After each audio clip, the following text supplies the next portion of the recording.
महाभारत का युद्ध चल रहा था। कौरवों की ओर से गंगापुत्र भीष्म रणभूमि में डटे थे। पांडवों के रथ की लगाम स्वयं श्री कृष्ण के हाथों में थी। हर दिन अर्जुन का बाण चलता, कौरवों की सेना में हाहाकार मचता। पर हर शाम जब युद्ध थमता, एक नया द्वंद्व शुरू होता भीष्म के शिविर में। दुर्योधन बार बार हर दिन एक ही आरोप दोहराता था, पितामह, आप पूरी शक्ति से युद्ध नहीं कर रहे, लगता है जैसे आप पांडवों का साथ दे रहे हों। भीष्म, जो संयम के प्रतीक थे, एक दिन विचलित हो गए। उन्होंने क्रोध में प्रतिज्ञा की, कल मैं पांडवों का वध करूंगा, यह धरती निष्पांडव हो जाएगी। दुर्योधन प्रसन्न हुआ, पर जैसे ही यह बात द्रौपदी तक पहुंची, उसके भीतर भय की ज्वाला उठी। वह श्री कृष्ण के पास पहुंची। सखा, मेरे पतियों पर संकट है, पितामह ने प्रतिज्ञा कर ली है, समाधान बताइए। श्री कृष्ण ने कहा, यह युद्ध मेरी वजह से नहीं, सबके कर्मों का परिणाम है, पर समाधान है, चलो। कृष्ण शिविर के बाहर रुके। द्रौपदी भीतर गई। भीष्म ध्यान मग्न थे। जैसे ही द्रौपदी ने प्रणाम किया, प्रणाम पितामह, भीष्म ने आंखें बंद रखते हुए कहा, अखंड सौभाग्यवती भव। और जब आंखें खोलीं, तो सामने द्रौपदी को देखकर स्तब्ध रह गए। पुत्री, तुमने मुझसे अनजाने में प्रतिज्ञा तोड़वा दी। मैंने पांडवों के वध की प्रतिज्ञा की थी और अब तुम्हें सौभाग्यवती कह दिया। अब मैं न उन्हें मार सकता हूं, न प्रतिज्ञा निभा सकता हूं। द्रौपदी ने कहा, यह मैंने नहीं किया पितामह, यह श्री कृष्ण की इच्छा थी। कृष्ण भीतर आए। भीष्म बोले, वासुदेव, तुमने मेरी प्रतिज्ञा को मेरे ही शब्दों से काट दिया, अब मार्ग क्या है? कृष्ण बोले, पितामह, उत्तर आपके भीतर है। भीष्म ने पांडवों को बुलवाया। अर्जुन, कल रणभूमि में तुम्हें मेरे प्राण लेने होंगे। अर्जुन ने कहा, पितामह, मैं आपको मार कैसे सकता हूं? भीष्म बोले, जब मैं पूरी शक्ति से लड़ूंगा तो मुझे कोई नहीं हरा सकता।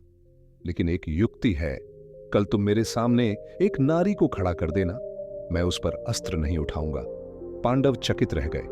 रणभूमि में नारी? कृष्ण मुस्कुराए, उसका नाम है शिखंडी। अगले दिन अर्जुन शिखंडी को रथ पर लेकर आया। भीष्म ने शिखंडी को देखा, ध्यान आया अंबा को, वही अंबा जिसे उन्होंने विवाह के योग्य न समझा था और जिसने प्रतिज्ञा की थी कि वो भीष्म की मृत्यु का कारण बनेगी। भीष्म ने शस्त्र नीचे कर दिए। अर्जुन ने बाण चलाए। भीष्म बाणों की शैया पर लेट गए। प्रतिज्ञा भी नहीं टूटी, पांडव भी बच गए। ये कथा दो महान सत्य सिखाती है कि वन, संस्कार ही शक्ति है। द्रौपदी ने संकट में भी प्रणाम किया और भीष्म की सारी प्रतिज्ञाएं निष्प्रभावी हो गईं। यदि कौरवों की पत्नियां भी यही करतीं तो शायद इतिहास कुछ और होता।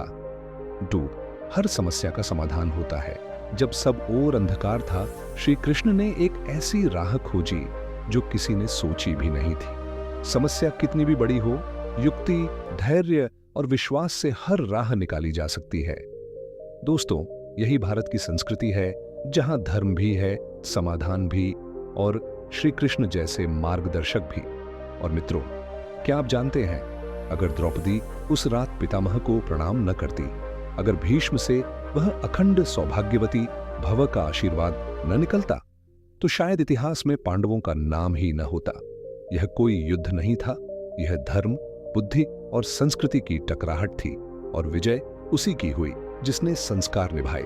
वही भीष्म जिनके एक संकेत पर गंगा ने धारा बदल दी थी, वही भीष्म जिनके तीरों से महारथी राजा भी धराशायी हो जाते थे, पर उन्होंने जानबूझकर पांडवों को नहीं मारा, बल्कि खुद अर्जुन से मरने की योजना बनवाई। क्यों? क्योंकि उस रात्रि एक स्त्री द्रौपदी ने उन्हें प्रणाम कर दिया था। केवल एक प्रणाम ने एक योद्धा की प्रतिज्ञा को तोड़ दिया। केवल एक आशीर्वाद ने युद्ध का इतिहास बदल दिया। यह कोई साधारण कथा नहीं, यह उस संस्कृति की गहराई है जहां शस्त्रों से नहीं, संस्कारों से युद्ध जीते जाते हैं। क्या आपने कभी सोचा है, भीष्म, वो योद्धा जिन्हें कोई पराजित नहीं कर सकता था, जो इच्छा मृत्यु के अधिकारी थे, जिनकी प्रतिज्ञा स्वयं ब्रह्मांड को बदल सकती थी, उन्हें अर्जुन ने कैसे पराजित कर दिया? और उससे भी बड़ा प्रश्न, रणभूमि में भीष्म ने अपने अस्त्र क्यों छोड़ दिए? क्यों उन्होंने अर्जुन को रोका नहीं जबकि उनके हाथों में अपार शक्ति थी?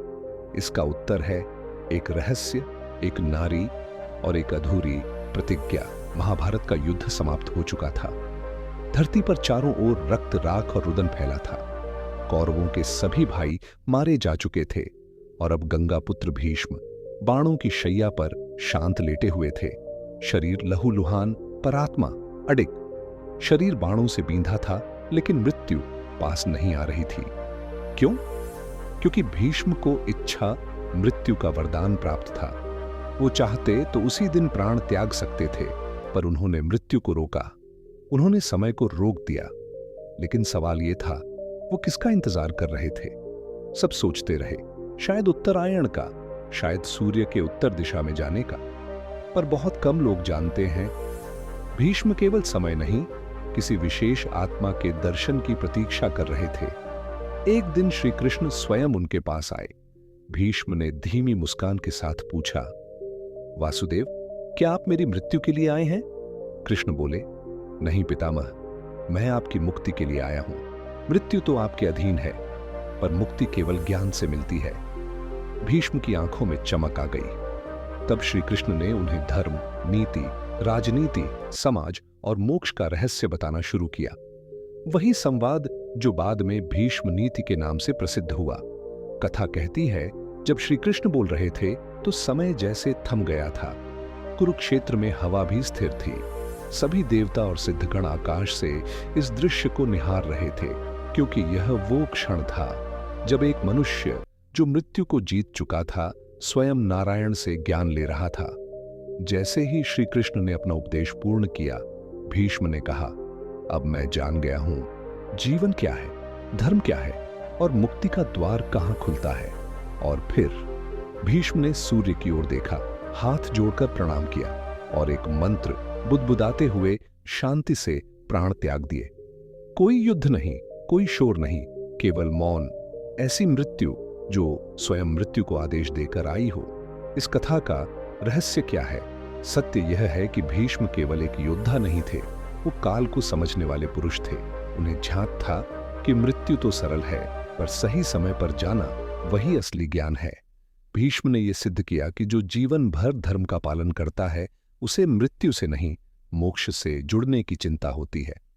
और मित्रों, ये कोई साधारण कथा नहीं, ये उस आत्मा की कथा है जो मृत्यु पर भी शासन करती थी, जो बाणों की शैया पर पड़ा था, पर श्री कृष्ण के दर्शन और ज्ञान की प्रतीक्षा कर रहा था।